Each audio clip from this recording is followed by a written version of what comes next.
पूरे इंडिया में, पूरे के पूरे इंडिया में कहीं भी इस तरह से पढ़ाई आपको नहीं मिल सकती। हर एक टॉपिक इंपॉर्टेंट है, हर एक चीज बहुत इंपॉर्टेंट है। तो बेसिकली एक सबसे बड़ी प्रॉब्लम क्या होती है कॉमर्स स्टूडेंट्स के साथ? ओ जी आ गए, कॉमर्स वाले आ गए। Welcome to Next Toppers commerce. बेटा मैं हूं आपका इकोनॉमिक्स हैकर सानिध्य सर, और आज मैं आपको एक सफर पर लेकर चलने वाला हूं। बेटा अभी तक मान सकते हैं कि आप लोग एक जर्नी पे थे, जिस जर्नी में बीच में कुछ शहर आ रहे थे, अज्यूमिंग कि आपकी वो क्लासेस मान सकते हो। तो उस शहरों के कुछ आपको टूरिस्ट गाइड ये लोग आपके साथ थे अभी तक, जैसे कि हमारे शोभित सर, दिगराज सर, प्रशांत सर। ये आपको मार्गदर्शन दे रहे थे, बता रहे थे कि इस शहर में क्या है, इन चीजों में क्या है, और आपको अच्छे से उसको गाइड कर रहे थे। लेकिन अब बेटा सफर का मतलब यही होता है कि आपको हमेशा आगे बढ़ता रहना पड़ेगा। तो आप आज उस शहर को अलविदा ले रहे हो और अलविदा लेकर एक दूसरे शहर की ओर बढ़ रहे हो, और इस जर्नी में मैं आपको साथ लेकर चलूंगा। बेटा सबसे पहली बात मैं बहुत अच्छे से बता दूं आपको, पूरे इंडिया में, पूरे के पूरे इंडिया में कहीं भी इस तरह से पढ़ाई आपको नहीं मिल सकती। जिस जर्नी को मैं आपको एक्सप्लेन करूंगा एक स्टोरी लाइनअप के साथ, कुछ ऐसे फनी मोमेंट्स के साथ, इस तरह से एक्सप्लेन पूरे इंडिया में कोई भी नहीं करता, ना ऐसे करेगा। तो बेटा आप इस जर्नी में मेरे साथ रहो और आपको आगे के मजे में दिलाता हूं। तो बेसिकली एक सबसे बड़ी प्रॉब्लम क्या होती है कॉमर्स स्टूडेंट्स के साथ कि 10th तक तो भैया हमें पता है कि साइंस वाला प्रोजेक्ट क्या होता है, हमारा मैथ्स क्या होता है, सोशल साइंस क्या होती है, पर जैसे ही आप कॉमर्स में आते हो आपको सारे सब्जेक्ट मिलते हैं। क्या अकाउंट्स क्या है भाई, ये what is accounts, what is business, like generally हमें पता है, पर एक्चुअली इसके अंदर क्या चीजें हमें पता ही नहीं है। इकोनॉमिक्स शायद आपने एसएसटी में पढ़ा हो थोड़ा सा पार्ट, बट बेटा वो बहुत ही माइनर पार्ट है, बहुत ही छोटा पार्ट है। एक्चुअल इकोनॉमिक्स चालू होती है 11th से। आप ये समझते हो कि एक इंडिविजुअल हो या एक मार्केट हो या पूरा देश हो या पूरी दुनिया ही क्यों ना हो, ये चलती कैसे है, इन पे असर कैसे पड़ता है, वो मैं आज आपको एक सिलेबस ओवरव्यू, एक रोड मैप के थ्रू मैं आपको समझाऊंगा, और बाकी अपन लेटर क्लासेस में डिस्कस करेंगे कि कैसे कैसे इन चीजों का इंपैक्ट आपको देखने को मिलता है। चलो सबसे पहले बेटा हमने क्या किया, हमने हमारे तीन भाई तीनों तबाही को ले लिया और हम चले गए एक सुहाने सफर पे। लीकर्स रैंकर्स आपको पता ही है, नेक्स्ट टॉपर्स का तो काम ही वही है, पेपर लीक करना। ठीक है, हम सबसे पहले निकले बेटा रोड पे गए। अब बताओ सिंपल सी बात है यार, अब हमारे साथ जब हट्टे कट्टे लोग बैठे हो तो बीच में भूख भूख तो लगेगी ना यार, ऑब्वियस सी बात है। और हम भी मतलब ऐसे कोई खास नहीं है, लेकिन हमें भी तो भूख लगेगी, इंसान तो आदमी खाना तो खाता ही है। अब जैसे ही हम सफर पे निकले तो हम सबसे पहले ढूंढते ढाबे पे खाना मिल जाए पेट भर के एकदम, वो आए ऐसा गमछा लेके हमसे और बोले ये मटर मसाला, ये मसाला, गोभी मसाला, नान, लच्छा पराठा, ये पनीर पराठा, वो पराठा करके वो आपको लिस्ट बताता है पूरी, है ना। और फिर उसके बाद वो गमछे से पहले साफ करेगा, प्याज और वो नींबू के साथ जो खाना मिलता है ढाबे पे, ओए होए होए, मजा ही आ जाता है। खेतों की हवाएं आ रही है, सुगंध आ रही है, पूरा फ्रेश एयर मिल रहा है, रोड के साइड में ढाबे लगे हुए हैं, मजा ही आता है। ढाबे वाली सब्जी भी फेमस होती है काफी ज्यादा, सब लोग कभी ना कभी गए होंगे। तो बेटा ऐसे ही एक इकोनॉमिक्स ढाबा पड़ने वाला है जहां पे हम लोग स्टॉप लेंगे। ठीक है, जैसे इकोनॉमिक्स ढाबा आता है हमने एक स्टॉप लिया भैया, चारों भाई हमारे निकले और ढाबे के अंदर गए समझने के लिए कि इकोनॉमिक्स ढाबे में ऑफर करने के लिए क्या क्या है। ठीक है, अब देखो सबसे पहले हम जैसे आए तो हमारे पास दो मेन्यू थे। कौन कौन से? एक माइक्रो इकोनॉमिक्स मेन्यू, ठीक है, जिसके अंदर हमारे पास ये कुछ ऐसी डिशेस हैं। Basically these are the chapters जो कि आपके माइक्रो इकोनॉमिक्स के अंदर आते हैं। इसमें चैप्टर्स की आप काउंटिंग कर लीजिए और आप देख लीजिए चैप्टर्स होते क्या है, एक छोटा छोटा ओवरव्यू दे देता हूं।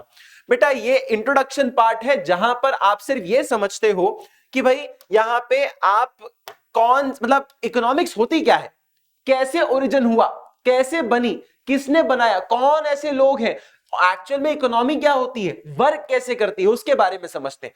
फिर आता है अपना ये वाला पार्ट, ये आपका एक पार्ट माना जाता है। इस पार्ट में आप समझते हो कि जो डिमांड वर्ड है, ये डिमांड जो है वो आदमी बचपन से बोलता आ रहा है, ये भाई डिमांड है क्या, जो बचपन से मन समझते हैं कि यार मैं फैल जाऊंगा, मेरे को वो 3 पहिए वाली साइकिल नहीं दिलाएगी तो मैं फैल ही जाऊंगा। नहीं यार आप तो दिलाते ही नहीं, कुछ रोड पे लेट गए बच्चे फैल गए, मम्मी पापा परेशान हो रहे हैं, अरे क्यों ड्रामे कर रहा है, उठ जा बेटा अभी दिला देंगे, आगे वाली दुकान से दिला देंगे, नहीं वो तो फैल गया, मिट्टी में लौट रहा है कि उसको दे लो, स्टारफिश बन चुका है। लेकिन स्टिल आप एक चीज समझो, ये वो डिमांड ऐसी नहीं होती जो बचपन से हम कर रहे हैं। डिमांड इकोनॉमिक्स में अलग तरीके से समझी जाती है। इसके साथ साथ आती है इलास्टिसिटी ऑफ डिमांड। असर देखते हैं किस पे कितना होता है। कंज्यूमर इक्विलिब्रियम बताता है कि भैया कंज्यूमर कितना विलिंग है, कितना कंज्यूम करता है, कैसे इंपैक्ट होते हैं उसके ऊपर। उसके बाद हम आते हैं कुछ इन पॉइंट्स पर भी। डिमांड बेटा अकेली नहीं चलती, उसके साथ सप्लाई भी होता है। जब सप्लाई होती है तभी डिमांड, या डिमांड का सप्लाई से रिलेशन, इन सब चीजों को इसके अंदर समझा जाता है। फिर आप जब किसी चीज को बनाते हो तो किसी डिमांड को सेटिस्फाई करने के लिए कोई प्रोडक्ट या सर्विस तो बनाना ही पड़ेगा। आप जब ऐसी प्रोडक्ट और सर्विस बनाओगे तो इसमें प्रोडक्शन फंक्शन भी आ जाता है। प्रोड्यूसर्स इक्विलिब्रियम, प्रोडक्शन फंक्शन कुछ बनाओगे, कैसे बनता है, किस तरीके से चीजें चलती हैं, वो सब इसमें समझने को मिलेगा। फिर आता है कॉस्ट। अब बेटा लागत भी तो लगेगी कुछ बनाने में, फ्री में थोड़ी चलती दुनिया। जेब में कैश होना चाहिए भाई, गांधी होना चाहिए, तब तो दुनिया चलेगी बॉस, हाँ या ना। फिर आता है अपने पास कुछ मार्केट्स। बेटा आप ये जो मार्केट, ऐसा नहीं है सरोजनी मार्केट हो गया या आपका वही वो मुंबई में कोई मार्केट हो गया, ये उन मार्केट की बात नहीं हो रही है। गफार मार्केट, हौजरानी मार्केट की बात नहीं हो रही है। ये मार्केट वो है किस तरह के मार्केट होते हैं, इन मार्केट से हमारी इकोनॉमी कैसे चलती है, इन सब चीजों के बारे में हमें डिस्कस करना होता है। बेटा वैसे कोई जनरल ऐसा स्टेपल मार्किंग स्कीम नहीं है, लेकिन मैं फिर भी एक अंदाजे से आपको बता देता हूं किसमें कितना पूछा जाता है। ठीक है, सबसे पहले अगर आप देखो तो इसमें 4 मार्क्स तक आप एक्सपेक्ट कर सकते हो। ठीक है, इतने पोर्शन में 13 मार्क्स तक आप एक्सपेक्ट कर सकते हो। ये जनरल मार्किंग है। ठीक है, ऊपर नीचे थोड़ा बहुत होता है, लेकिन हाँ ये जनरल है, ये जनरल मार्किंग के थ्रू चलता है। ठीक है, क्योंकि ये तो वैसे भी कंडक्ट स्कूल के द्वारा होते हैं, तो स्कूल में हर एक स्कूल अपने अपने तरीके से पेपर देता है और अलग अलग तरीके से आपका क्वेश्चन पेपर पूछता है, 11th क्लास में खासकर। ये होता है बेटा 10 मार्क का। तो बेसिकली आप ये समझ सकते हो कि ये 3 चैप्टर 13 मार्क दे रहे हैं। ठीक है, ये आपके 5 चैप्टर 13 मार्क दे रहे हैं, ये इकलौता 4 नंबर दे रहा है, और ये 2 मिला के 10 आपके मार्क्स दे रहे हैं। ठीक है, तो जब आप इसको पढ़ो, हर एक टॉपिक इंपॉर्टेंट है, हर एक चीज बहुत इंपॉर्टेंट है। ठीक है, अब बेटा जैसे ही हम ये मेन्यू खत्म करते हैं, अब इसमें मैं आगे लेके चलता हूं। हमारे पास दूसरे मेन्यू में क्या है? दूसरे मेन्यू में है स्टैटिस्टिक्स। बेटा शायद आपने स्टैटिस्टिक्स थोड़ी बहुत पढ़ी हो 10th क्लास में। जैसे कि स्टैटिस्टिक्स में क्या होता है, पहले के जो आपके पार्ट है, पहले के पार्ट आपके सिर्फ और सिर्फ ऑलमोस्ट थ्योरी बेस्ड है, और इसके अंदर कुछ जगहों पे आपको ग्राफ्स वगैरह बनाना सिखाते हैं। जैसे आपने पाई चार्ट वगैरह देखा होगा, आपने हिस्टोग्राम देखा होगा, ये ऐसे कुछ ग्राफ, ऐसे आपको ग्राफ्स बनाना इसमें सिखाए जाते हैं, और ये क्या होते हैं, इनका पर्पस क्या होता है, उसके बारे में भी आपको डिपिक्ट किया जाता है। तो बेसिकली ये स्टैटिस्टिक्स जो है एक हायरार्किकल मैनर में आ रहा है। पहले इंट्रोडक्शन बताता है स्टैटिस्टिक्स होता क्या है, फिर कलेक्ट करते हो डेटा, फिर उसको ऑर्गेनाइज करते हो, फिर प्रेजेंट करते हो, तो एक तरीका प्रोसेस होता है ये। ठीक है, इसके बाद आपका जितना भी ये वाला पार्ट है, ये सब कैलकुलेशन बेस्ड है। इसमें पूरा पूरा कैलकुलेशन चलता है, ये पूरा कैलकुलेशन बेस्ड है। इतना आप थ्योरी और ग्राफ्स या डायग्राम के बारे में बात कर सकते हो। इसके बाद आपका पूरा का पूरा आपका जो आता है वो है थ्योरेटिकल नहीं, प्रैक्टिकल बेस्ड होता है। ठीक है, आपको सॉल्व करने पड़ेंगे क्वेश्चंस। आपने मीन मीडियन मोड पढ़ा होगा या सुना होगा, उसके बारे में बात करेंगे। हम कोरिलेशन के बारे में बात करेंगे कि दो वेरिएबल्स को किस तरीके से कोरिलेट होते हैं, कैसे उनका प्रोसेस चलता है, वो मैं पूरा समझाऊंगा आपको। और एक इंडेक्स नंबर क्या होता है, इन सब चीजों के बारे में हम लोग पूरी क्लासेस में पढ़ेंगे। ठीक है, इसका जनरल मैं आइडिया दे देता हूं बेटा। ये होता है कुछ 15 मार्क्स का। ठीक है, और दूसरा वाला होता है कुछ 25 मार्क्स का। तो आप ये समझ गए कि सर 40 आ रहा है आपके स्टैटिस्टिक्स से और 40 आ रहा है आपका माइक्रो इकोनॉमिक्स से, मतलब आधा आधा। ठीक है, आधा आधा बढ़ता है, और मैंने आपको मार्किंग जनरल दी है बेटा। इसमें थोड़ा बहुत ऊपर नीचे हो सकता है, बिकॉज स्कूल कंडक्ट करते हैं एग्जाम्स। ठीक है, अब बेटा देखो, तुमने ये तो समझ लिया कि हमारे पास सिलेबस में है क्या क्या चीजें। ठीक है, इंडिविजुअल चैप्टर वाइज तो हम वन शॉट वीडियोस प्लस हमारे कोर्स में जब भी होगा तब आपको मिलेगा ही मिलेगा। तो उसमें आप बिल्कुल मत घबराओ कि सर ये क्या है, अच्छे से तो बताओ। बेटा वो तो पर चैप्टर में आपको समझाऊंगा ही समझाऊंगा, बस आप नेक्स्ट टॉपर्स कॉमर्स चैनल से जुड़े रहो। ठीक है, अब जैसे ही आप इतना पढ़ लेते हो, तो जब पढ़ लेते हो तो आपकी हालत ऐसी हो जाती है अब भाई सांस नहीं आ रही, बटन खोलनी पड़ेगी भाई साहब।